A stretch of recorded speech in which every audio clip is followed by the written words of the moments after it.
Мен төрті күні кешке қарай төрті күні кеш сағат 11-лерге шамасында үйден шығып, бауырларым үйінде болғам, сөрде қонақта болып, сөрден шығып, үйге қайтып келе жатқан кезде жаңағы бейбіт шеруде митинг болып отыр деп естідім. Интернет желісінен де естідім. Сөйтіп үйге келіп, кешкі сағат 11-лерге таман үйден өзім көлігіммен шықтым. Қалқаманда тұрам, жоғар жағынан Абаяға шығып, Абаядан шығып, Достық неге дейін бардым, Центральный стадионға дейін. Сөйтіп Центральный стадионға барып, машинемді жолдың жиегіне қойдым дәні, ары қарай тротуармен халықтарды көрдім, көп халық кетіп бара жатқан. Сөйтіп тротуармен жаңағы халықтың артынан не болып жатыр, жаңағыдай соны көруге, қызықтап көруге шықтым. Бардым сөрге. Уже неге Сейфуллинадан өткеннен кейін ба, или точно не помню, қай уақытта екен. Сояқтардан өткеннен кейін жаңағындай нелер, военныйлар, жаңағындай нелер, жаңағындай газовый бір перчик бар, соменен бер қарай қуып адамдарды. И сөрден, в общем, бір 4-5 сағат па солдайын жаңа мөлшерінде, точно уақытын бәрін ештеңесін білмеймін, сағатқа да қарамадым. Солай, сол уақытта, сол мезгілдерде, сөрлерде, в общем, жүрдім. Халықпен бірге, халық былай қашса, былай қашып, былай қашса, былай қашып. Сөйтіп, мен негізі өзім қалады қатты толық білмеймін, былайша келгенде. Мына жоғар жақтарды в основном көп біле білмеймін. И сөйтіп, мәшінем қай көшеде түскенімді де білмеймін. Сөйтіп, әйтеуір бір түнгі сағат бір 5 пекен, 4-тің кезі ма, 5-тің кезі ма, точно есімде жоқ. Уже әбден қашып, жаңағындай неден, жаңағы атып атқан нелерін бір бұрыштың ба бір немен дәмі келеді өзім. Жаңағы танаудан демде бітті. Сонымен сүрініп, жығылып жатып әйтеуір бір таза ауа жерге шықтым. Бір көшеге, білмеймін мен точно қай көше екенін. Сөйтіп шығып, телефоннан жаңағындай примерно жаңа Центральный стадион дегенде телефоннан қарап, примерно көрдім дәні, сөйтіп машинеме бардым. О кезде уже сол бір 6-лар ма или 5-тен кете ма сол уақыт. Сөйтіп машинеме барып, машинеме отырдым дәні, жаңа немен Байтұрсынова көшесі. Байтұрсыновамен төмен қарай түстім. Төмен барып, в общем, өзім білетін көшем, негізі өзім жүріп жүрген көшем, Ташкентский көшесін, Райымбек көшесін білем, Төле би көшесін білем. Енді бұлай жүріп жүрген көшелерім, Абая көшесін білем. Сөйтіп Ташкентскийға түстім дәні, Ташкентскиймен Қалқаманға қарай беттедім, Алтын Ордаға қарай. Сөйтіп Алтын Ордаға қарай беттеп келе жатып, неден Сайна мосттан асып түсе берген кезде, сөрде жаңа Момышұлы, неге Момышұлыға жетпей, жаңағы баллондар, оң жақта баллондар жанып тұрды. Оң жақта 2 мәшіне грузовой тұрды. И Алтын Орданың бағытына қарамағысы 2 автобус тұрды, бірін-біріне қарама-қайсы болып. И 3 фура тұрды. Жол жабық, елдің бәрі жаңағы тоқтап, сөрде пробка болды сәл-пәл. Сөйтіп, ақырын жолдың шетімен жай-жай барып, жаңағы неге Момышұлыға жетпей, оң жақтағы церковь бар, орыстардың шіркеуі. Сол шіркеу жаққа көлігімді қойдым дән, ары қарай жаяу барып, қызығушылықпен жаяу барымда сұрадым. Не болып жатыр мына жерде жаңағыдай, не үшін жол жауып тұр дегендей қылып. И сөрден бір КамАЗ жігіт сөрден шықты дәні айтып жатыр, қымбатшылыққа қарсы, в общем, жолды жауып жатырмыз. Там өздеріңіз білетіндей, продукты да қымбаттады, газымыз да қымбаттады, бензин де қымбат, солярка де қымбат, сол қымбатшылыққа қарсы жолды жауып жатырмыз деп айтты. Сөйтіп солардың жандарында бір кішігірім уақыт тұрдым. Сөйтіп солардың жандарында кішігірім уақыт тұрдым. Сөйтіп тұрып енді үйге қайта берейін деген кезде ар жақтан бір жігіттер айғайлады, ойбай келді деп. Мен түсінбедім не келді деп. Сөйтіп былай қарасам жаңағы Сайнаның Ташкентский Сайна мостынан жаңағындай машиналар түсіп келе жатыр, грузовой машиналар, то есть үстілерінде жаңағыдай лампалары бар, жап-жарық. Сөйтіп жан-жағында солдаттар толған. Сөйтіп түсіп келе жатыр екен. Мен енді негізі өзім ау бастан үйге қайтуға уже жаңағыдай ниеттенгеннен кейін машинем тұрған машинеме қарай жүгіре бастадым. Ол жерден кетіп қалу керек болды. Уже мен ар жақта көрдім, жаңағы газға да тойдым, мұрнымда көзімнен де жас ағып, мұрнымда бітелгеннен кейін сөйтіп машинеме қарай бағыттап жүгіре бастадым. Қатты жүгіріп келе жатқан кезде ештеңе болған жоқ, айда чайда жоқ. Алдыдан бізге қарай жаңағы не лақтырды, жаңағыдай жарылғыш заттарын лақтырып, тура мен жүгіріп келе жатқан кезде тура бір 2 метр жетпей алдыма түсті біреусі. Анау жарылған кезде орнымнан бұрылдым да обратно артқа қарай қаштым. Артқа қарай қашып келіп, жаңағы мынандай бір надземный переход бар ғой, анау неден Ташкентскийдің бойында Момышұлға жетпей надземный переход. Сол надземный переходтың тура артында мынандай 4 бұрышты не бар? Төрт бұрышты жаңағы ТП дейді ғой, бір трансформатордың орны ма сондай бірдеңе тұрды. Соның артына тығылдым да бүйтіп қарап тұрдым, алар қашан былай қарай өтеді екен деп. Сөйтіп қарап тұрған кезде сол моментте жаңағы бірдеңе бүйтіп тарс етіп жаныма түскенін естідім да көрдім. Көрген кезде былай мен ойладым, бір тас екен деп. Мына неден лақтырған тас па екен деп бүйтіп үңіліп қараған кезде көрдім, байқадым, бүйтіп асфальттың үстінде маған қарай домалап келе жатқан. Янан көріп, уже адамда андай болады, қорқыныш сезім, сразу уже реакция пайда болды. Бұрылып қашып үлгерген жоқ, бұрылғаным солай тура аяғым астына жарылды. Оң аяғымнан бұлшық етім жыртылды. Сол мына сіңірдің үсті мына мінер қылта дейді ғой, өш жерден жыртылды. И мына жерден тағы бір 5 сантиметрлей өш жерден бір жыртылды. Сонымен ананы қарап өз-өзімнен жаңа қорқып, өз-өзімде шок болды. Да такой сөйтіп мен уже ойладым, мен аяғымнан айырылдым, енді қалай мына бала шағамды қайтып бағам деген адамда ой келеді. Енді сөйтіп енді бүйтіп аяғымды қимылдатып ақырын не істеп жатсам, мынау оң жақтан жаңағы бір Subaru или Mazda ма білмеймін точно, универсал бір көлік келіп тоқтады, или қара свет, или жасылдау свет. Көлік келіп тоқтады, анам бүйтіп қолым сермедім, тоқта деп. Сөйтіп тоқтады, ішінде бір қыз бен жігіт отыр екен. Қыз бен жігіт отырды да, қызбен не болды деді. Мен айттым, аяғыма жаңағындай не граната ма бір бәле жарылды, срочно больницаға жеткізіңдерші дедім. Машинаның артына екеуі келіп отырғызды.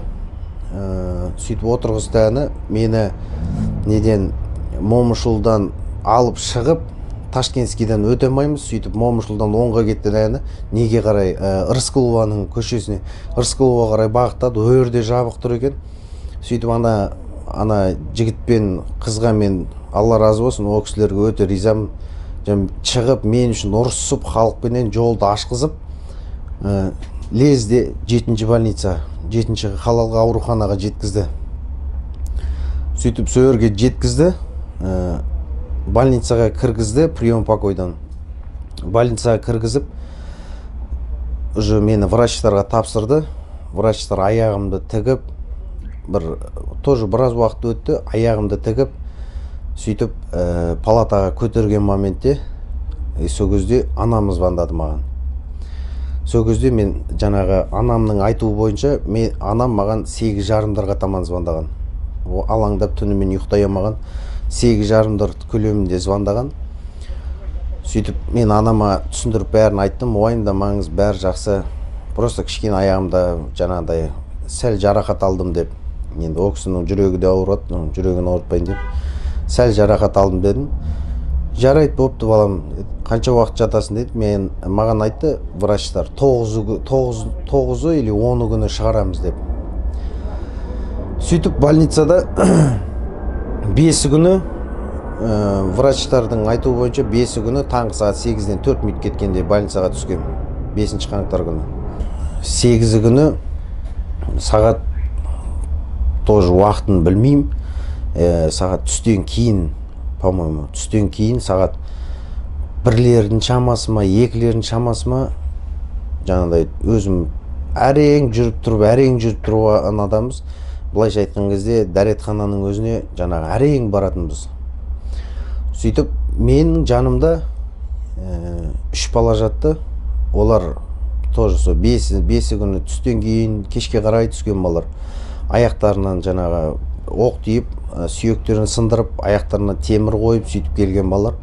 4 бала болып жаттық.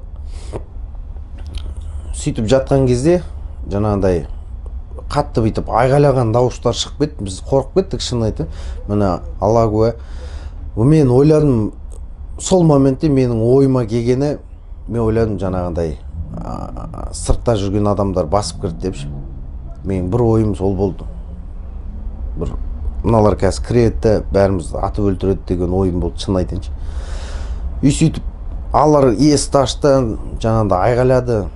Стоять, не двигаться, работает ОМОН дедім бе, бір бәле деп қара киімді, қолдарында суық қарулары бар, жаңағындай қолдарында щиті бар, пистолеті бар, автоматы бар. Сөйтіп келді, есікті бірақ ашып, тура мен мына чекеме бүйтіп, осындай жаңа автоматтың несі, не деуші еді, тесігі, жаңағындай ненің оқ шығатын жерім тесігі тура бүйтіп басыма тағап тұр. Бүйтіп жатыр, мен не болып кетті деген кезде былай одеялдан ұстап өстіп жатқанбыз. Бүйтіп мен мына шетте жаттым, өстіп 4 орын бүйтіп жатырмыз. Алтаны бүйтіп неден кроваттан бірақ жұлып алды да жерге құладық. Құлаған кезде сол моментте даже менің бұтымда тек іш киім ғана болды. Бұтымда жерге жатқызып қойды. Больницаның ішінде қолымызды артқа қайырып, бүткіл бәрін қопарып жатыр. Мен түсінбеймін, не істеп жатыр деп, сөйтем, яғында нетіп жатыр екен, тексеріп жатыр екен әне. Сөйтіп сол киіммен, даже бізге киімдеріміз бәрі тұр сол жерде, бірақ киімді әлі кигізген де жоқ та. Сол қалай тұрмыз, әйтеуір мен аяғым ауырғаннан кейін жаңа жатқан жерде тура мен өзім төсегімен ыңғайлап жаңағы домашний жаңағы шлепінсен бүйтіп қоқ болғам. Бізді тұр деп бүйтіп қолымыздан күштеп бүйтіп тұрғызған кезде аяғыма домашний шлепінсемді киіп үлгердім. Сөйтті де бізді сыртқа неге шығарды? Ана больницаның несіне, жаңағы ішінде 5-ші этажда больницаның сыртына шығарды да, жаңағы палатадан шығарып, бүйтіп ақырын солға қарай қараған кезде біз сияқты қатар адамдар тұр. Бәрі жараланған, біреу аяғынан, біреу басынан, біреу қолынан. Бір байқадым, сол кезде жаңағы немен, жаңағыдай бүйтіп автоматпен ба или дубинкамен бірденмен ұрды. Стенаға қарап тұр деп сөйтіп ұрды. Сөйтті дәгіні сөйерден бізді бір жарты сағаттың көлемінде сөйерде ұстады. Содан все, кеттік, алып кеттік деп бәрімізді алып түсірді. Жаңағыдай 1-ші этажға қарай. 1-ші этажға түсірді дәгіні, именно бізді сырт жағымен емес, прием покой жақтан алып шықты. Алып шықты дәгіні маған шыққан кезде тура мен прям есіктің түбінде тұрып қалдым. Мен жаңа сұрақ қойдым да, жаңағыдай жігіттер, сендер қаяққа алып баратсыңдар, не үшін алып баратсыңдар дегендей бүйтіп сөйтіп қойып едім. Сен не сондай жаңағы ақылдысың ба деді дәгіні. Сөйерге лежать деп сөйерге жатқызып қойды. Тура прием покойдың алдында жатырдым.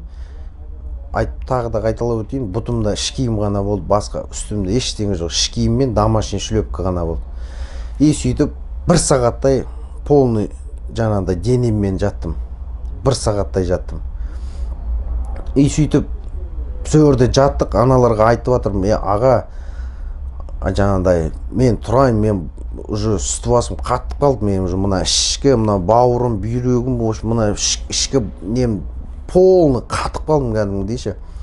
Ана кісілерге айттым, мен тұрайын деп едім, жат, сен жаңағыдай неткенді білесің, жаңағыдай митингқа шыққанды білесің, ананы үйткенді білесің, мынаны бүйткенді білесің деп, типа бізге жаңағыдай жала жабып жатыр да, біз біреуді өлтірдің, бүйттің, или біреудің бірдеңесін былықтырдың, сондай сұрақтар менен.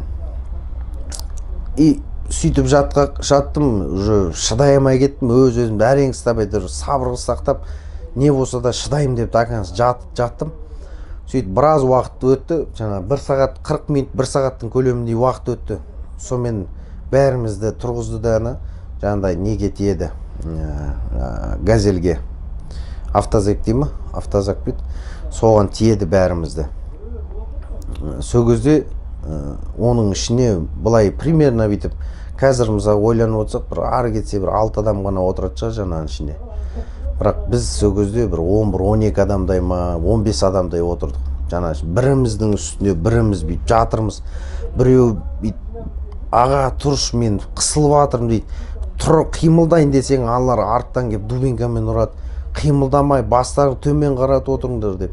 Адам болғаннан кейін астыңда қандай адамдар жатыр, бәрі біреу жаңа өңшең жарақат алған адамдар, біреу аяғымен, біреу қолмен. Бүйтіп басын көтеріп кішкене бүйтіп тұрайын десең, ар жақтан шешеңнен боқтап, әкеңнен боқтап дубинкамен салып келіп жібереді. Тұрма деп, қимылдама деп. Сөйтіп сол автозакпен біз кешкі сағат 9-ға дейін ба, 10-ға дейін ба сол жерде жүрдік.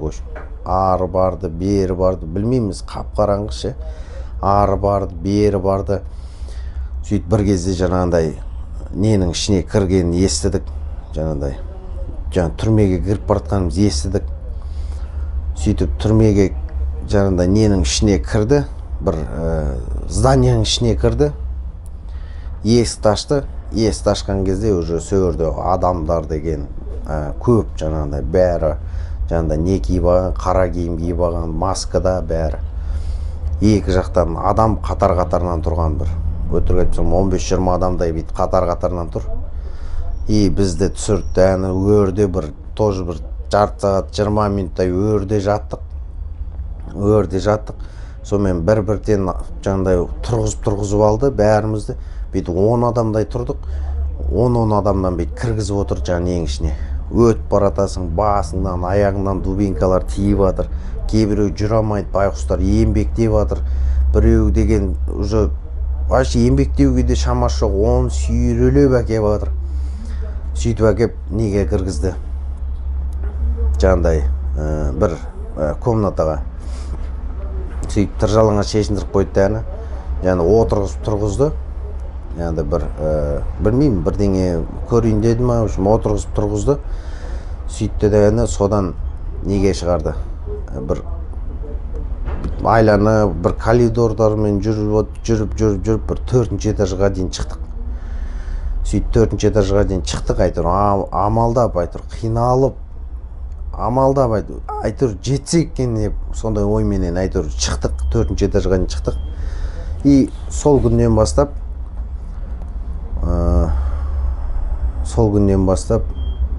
таяқ жедік. Не керек? Жаңа неге кіргізді? Бәрімізді жаңағыдай комнаталарға кіргізді. Ана комнатаның ішінде бір өтірік айтсам 4-5 сантиметр шаң, кір, төсектер бәрі пустой. Жаңағыдай ештеңе төселмеген, матрас ештеңе жоқ, кәдімгі кір комнатаға келді, бәріміз жатқызып қойды ішпен. Бастарын көтермеңдер, жатыңдар деп. Каждый 5 минут сайын жаңағыдай есік тұрып отырды, даңқ дегізіп. Жаңағыдай тұрмаңдар деген деп.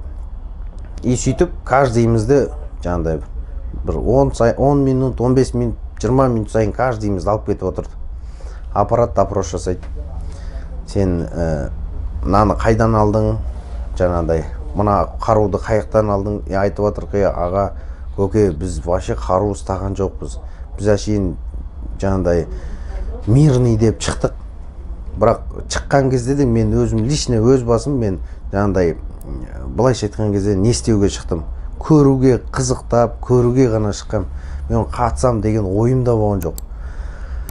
Сөйтіп ана кісілерге дұрыс жағынан түсіндіріп атсақ, келеді дәні, сен өтірік айтып атсың деп ұрады. Айтам, аға, біз өтірік айтпаймын, мен өтірік айтым, нағылам, мен өзім қарапайым адаммын. Өзім квартирада тұрам, бала шағам бар, зачем маған деймін, мен біреудің көз жасына қалып, біреудің несін қаруын алып, маған қажет не менің? Өмірімде қолға қару ұстап көрмеген адам. Сөйтіп айтып түсіндірейін десең, никак түсінбейді. Тек ойларын бәрі сабау. Мен өзім мына Рысқұлов Ахремегіде Питакта экскаватор айдаймын.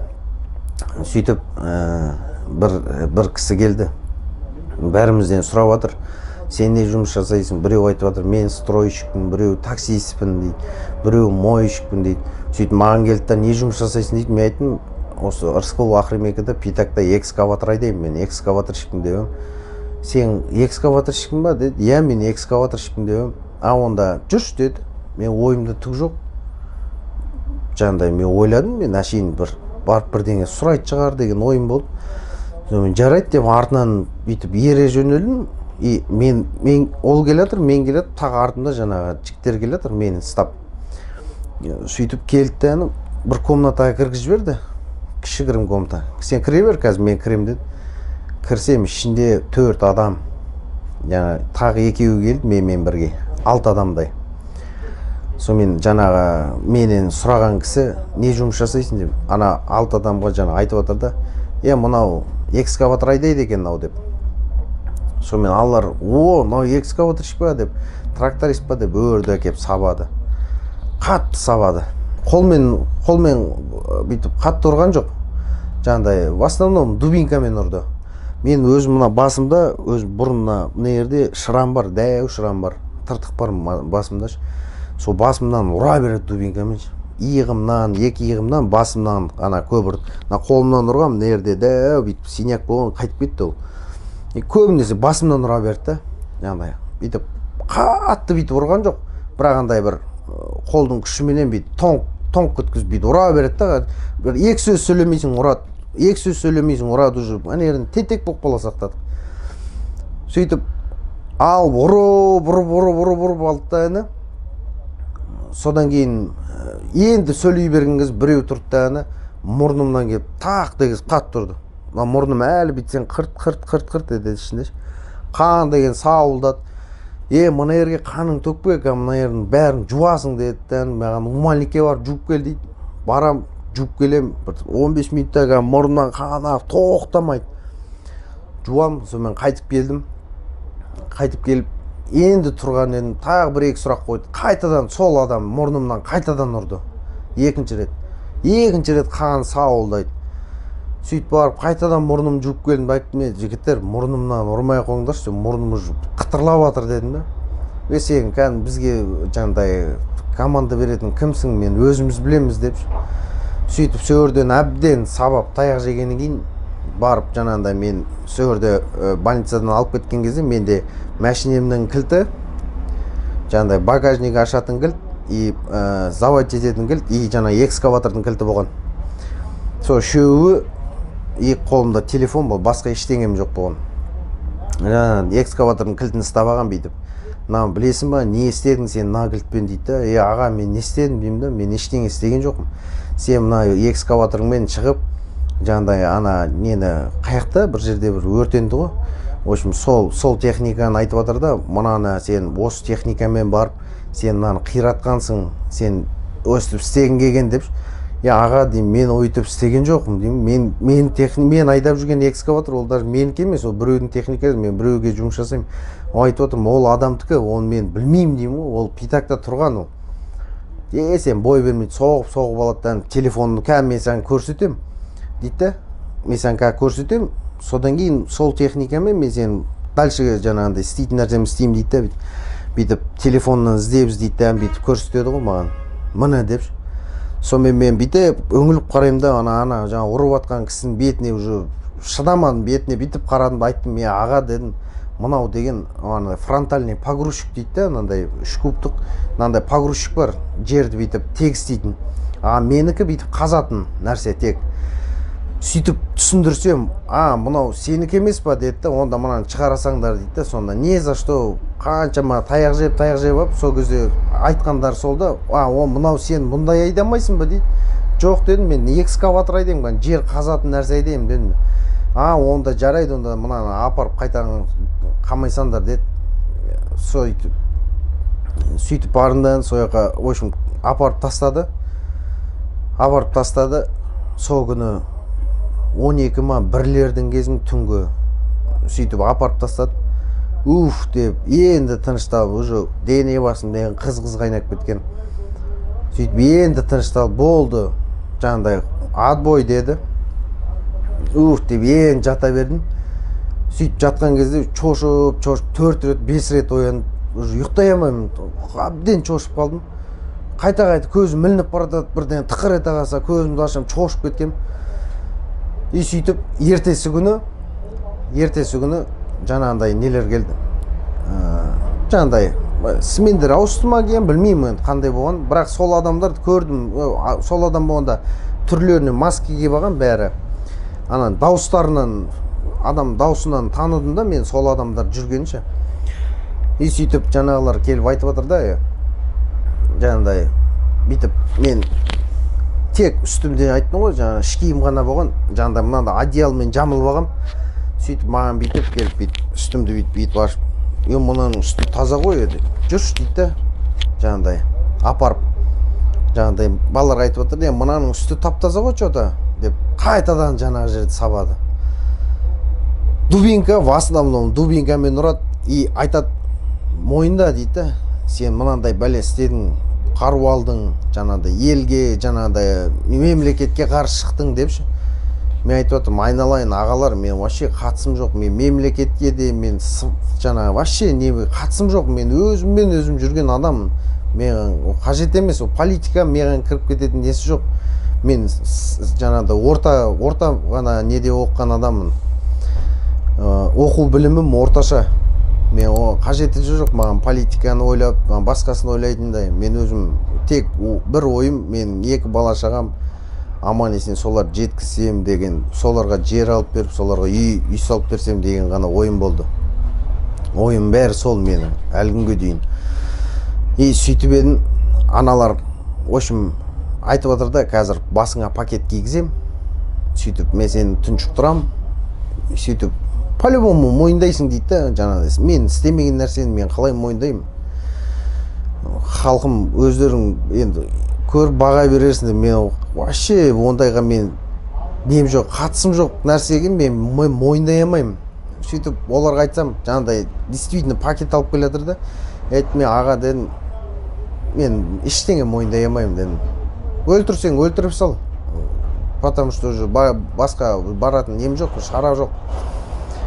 Сөйтіп арасынан біреу кеп қалды да, ар жақтан жаңағы маған пакет алып келеткен жігітті алып кетті да, өздерімен сөйлесіп алды да, мен мынаны қайтадан апарып камераға жабасыңдар, кешке қарай сөйлесеміз деді бұмен. Камераға апарды. Ол кезде бір сол 10-11 сондай көлем шығар бір. И енді келіп жаңағыдай тықыр төсек, просто тықыр төсекке бағанан бері тұрғаннан кейін аяғым қатты ауырып кетпейді, енді отыра бередім.